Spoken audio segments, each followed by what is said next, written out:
Lala, lala. Nagsitakbuhan yung kambing. Lala, lala. Lala. Bakit kaya? Lala. Lala, may aso. May aso. Oh? Lala.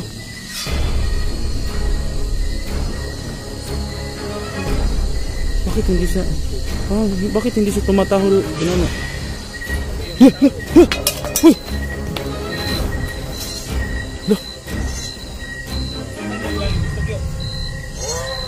Uy! Uy! Uy! Delikado na to, Pinuno. Takbo! Takbo! Hinabol tayo ng aso!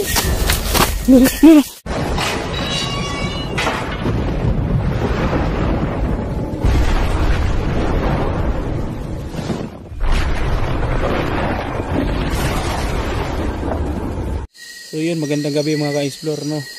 Ngayong gabi kasama ko si Pinuno. Shout out po sa mga lahat ng supporters. Sana palagi nyo akong susuportahan. Salamat. So yun mga ka-explore, no? Kakaiba tong exploration namin ngayong gabi, no? Kasi napakalayo ng lugar na ito, no? Malayo po to doon sa bundok na tinitirhan namin, no? Dahil wala po talagang mga taong pumupunta dito dahil natatakot po sila. Dahil meron daw ditong mga taong nakatira na yung hanap buhay nila ay paghahunting, no, ng mga hayop, mga baboy ramo, mga basta mga ano. At yung kakaiba dun sa mga taong yan dahil hindi sila nakikipaghalubilo sa mga tao dun sa bayan, no? Minsan nga daw nakarating sila dito, hinanting sila, pinagpapana sila, ano yun, parang may legit dito. So yun, pinagpapana sila, may dalang mga palakol, itak, gusto silang katayin, no? Yung mga taong yun, nang ano sila, nang hinahunting nila yung mga taong dito sa bayan. Hindi sila nakipaghalubilo sa mga tao dun sa ibaba, no? Kaya yun, ito, papasukin namin ni Pinuno itong lugar na ito. Kung meron man kaming makita dito. Kasi sabi nila, marami naman daw mga bahay-bahay dito na nakatira sila. Puntahan namin ni Pinuno. Talagang napakasukal ng gubat na ito. Pero gusto ko yung nabalitaan ako, may mga hayop din silang nakatira sa kanilang barangay. May mga alaga sila. May mga aso daw. At may mga basta may mga hayop daw mga kikita dyan pag pumasok tayo sa kanilang lugar. Kanilang barangay. Sige. So yun mga ka-explore, no? Sana magiging ligtas kami dito, no? Mag-iingat naman po kami, no? So yun, abangan nyo po ang pasok namin sa daan po. So yun mga ka-explore, no? Babaybayin natin tong daan na ito. Mag-ano ka rin sa likuran, Pinuno, ha? Oo, walang problema, gusto ko. Baka mayroong sumunod. Gamitin din natin yung taktika natin na may sa harap, may sa likuran. Kasi hindi tayo dapat maisahan. Kasi hindi natin alam tong lugar na pinapasok natin ngayon. Pero sinusubukan lang natin. Tataka ako, Pinuno, ba? Daan, no? May daan ito. Meron talagang mga taong dumadaan dito. Posible. May mga tao din. Kung makikita natin. Baka sila siguro talaga, no? Makikita natin, Buslok, yun. Parang daanan to nila. Yung daanan din natin ngayon patungo. Patungo. Laki ng puno, Pinuno. Marami din kawayan. At mga malaking kahoy. Ano ang pangalan nito, Pinuno? Ratan. Ratan? Kung sa Bisaya, uway. Ay mauli na yung ratan yan pala yung uway. Yung alam ko lang kasi uway ito. Ganun. Ganun pala. Akala ko ibang kahoy yung ratan. Uway pala yan. Uway. Kabilang dito sa endangered species yung ratan. Hindi na dapat to pinuputol.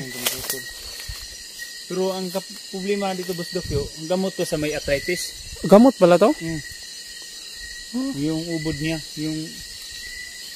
kasi yung ubod niyan, Pinuno, nakakain ako niyan. Ano ng lolo ko, yung isugba ba?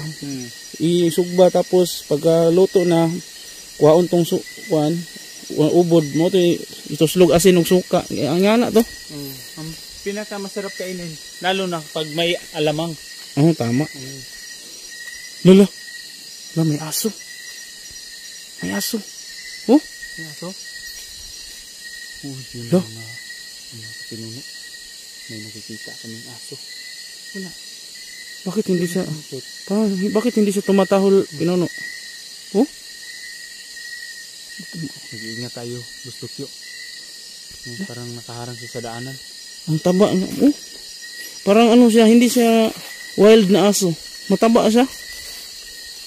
Tama talaga yung mga sinasabi na, yung sinasabi na Bustukyo na may mga hayop silang inalagaan dito sa... Ayun mga ka-explore, may aso. Pinagtataka ko sa aso, Pinuno, bakit hindi niya tayo hindi siya kumakahol. Dapat inatake na tayo niyan. Pero pagkapatibong yan. Maganda lang tayo.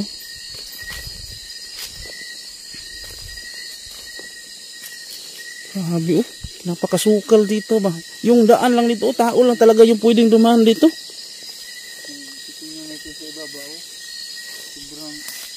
Hoy, magdandahan ka. Hindi ako nakabuta sa...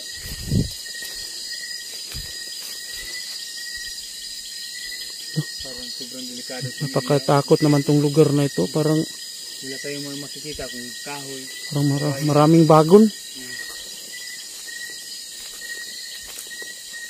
Mag-ingat lang tayo, Bustukyo. Na ano ang susunod na nangyari diyan. Yes, ayan, nandyan yung aso. Susundan na lang natin, no? Pero mag-iingat din tayo, Bustukyo. Baka patibong yan. Lalo? Ano yan? Parang maraming mga mata akong nakikita. May bahay. Bahay ba yung Bustukyo? Parang may mga ilaw dyan. O ano yan? Mga mata o... May parang daming mata, Mata ng hayop, siguro yan. Yun.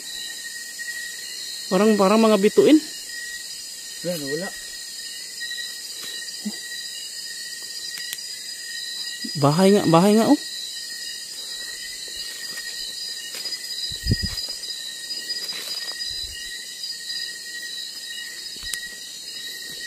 Yung mga ka-explore, meron na pong bahay po, parang daming mata na, parang may mga matang nakatingin sa amin, ang dami po. Mayroon pang anong puno to? Puno ito ng duldul.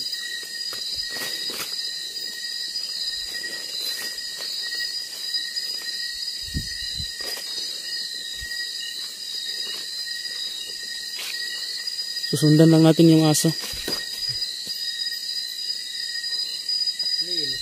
Ano yun? Ayun. Nakita mo yan? Parang may biglang. Parang pana yun. Pana? Ingat tayo, Pinuno.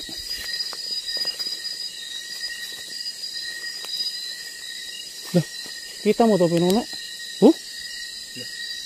Alambre. Alambre,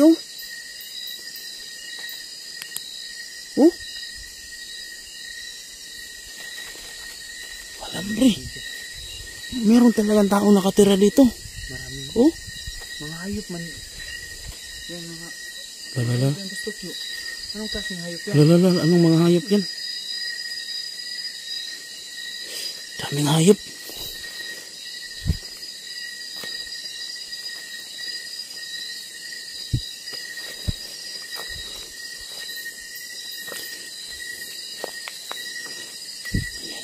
Ayan mga ka-explore. May mga hayop Ang dami.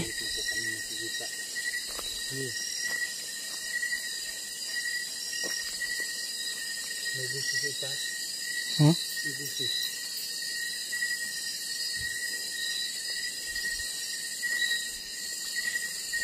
Pinuno, ingat Pinuno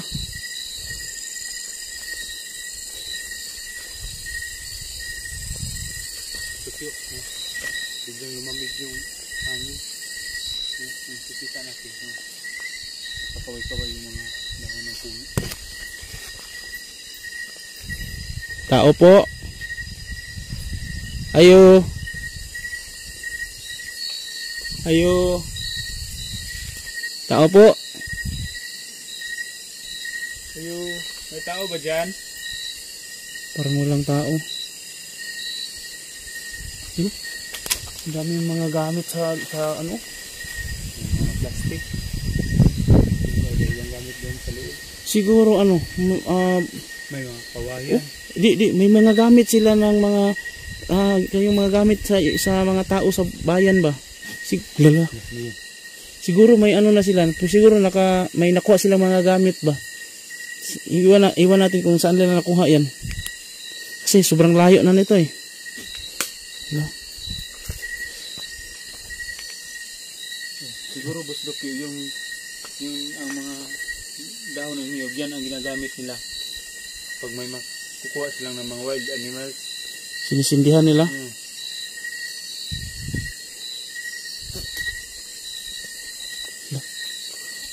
Lala. Ang daming pinuno. Ang daming kambing pala to. Tao po. Ang daming mga hayop pala dito. Tao po. Wala naman tao dito. Ito pala talaga gusto ko yung sinabi nila na marami silang hayop na nalagaan dito.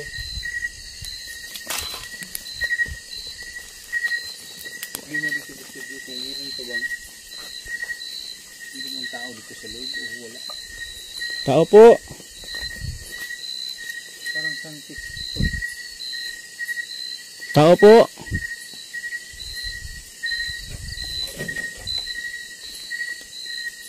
Yung mga tubig silang inunda.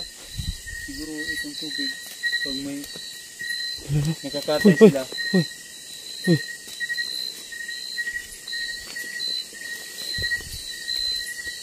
Kaikutan. Maghiwalay tayo gusto ko yun.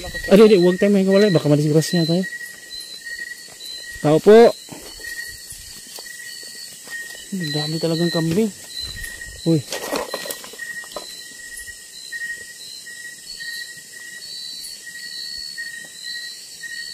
Parang iba ang nainamoy ko.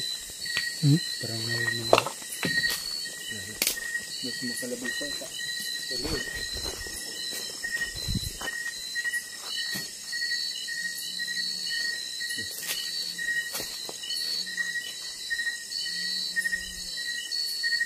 May naririnig ka? Parang may boses na. Huy. Lala. May tao pinuno. May tao.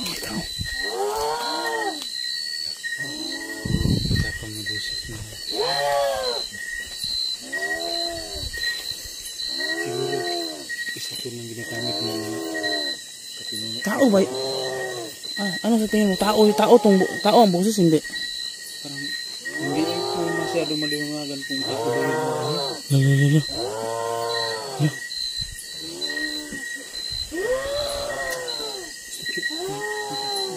Ha? Ha? May busog din sa itaas. Nandun sa itaas? May busog din natin dito.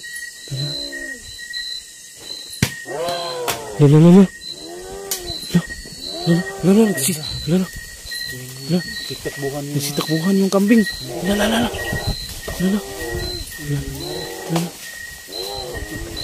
Bakit kaya? Lala.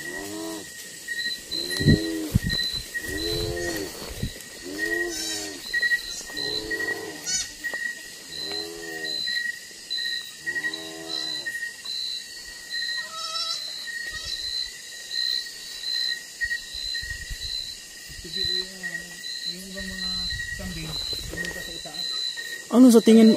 Ano sa tingin mo may tao boses ng tao 'yan? Narinig natin? Hindi ko maintindihan kung boses ng tao o boses ba yun ng mga hayop.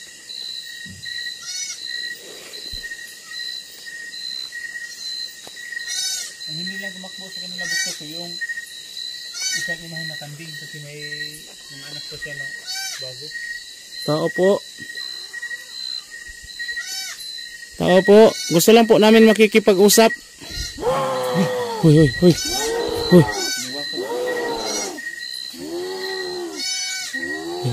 Ano? Ano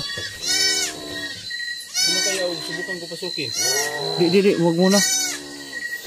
Pasukin mo.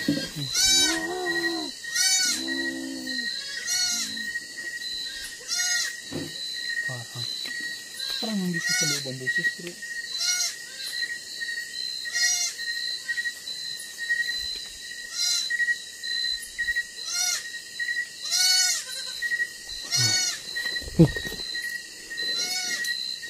Nagtataka ako sa aso na to, Pinuno. Hindi hindi mo na malayan mo ginagat. Hindi mo ginagat yun sa ikutan mo no? Saan tayo? Paano natin parang walang pinto tong bahay na ito, Pinuno. No? Oo, parang sarado lahat. Pero bakit may tao tayo, parang tao tayong narinig sa loob?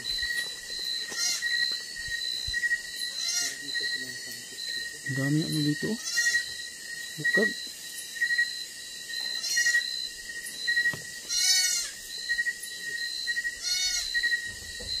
Tao po. Hoy.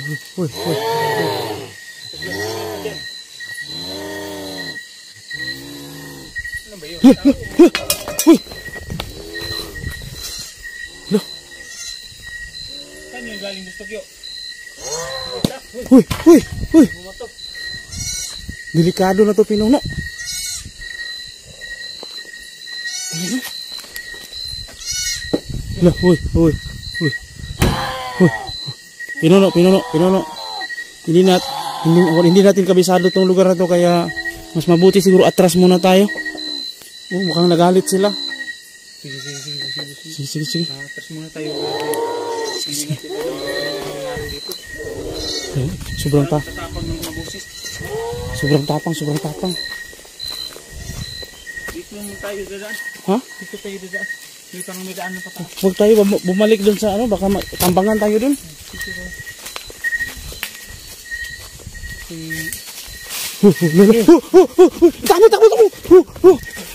Takbo.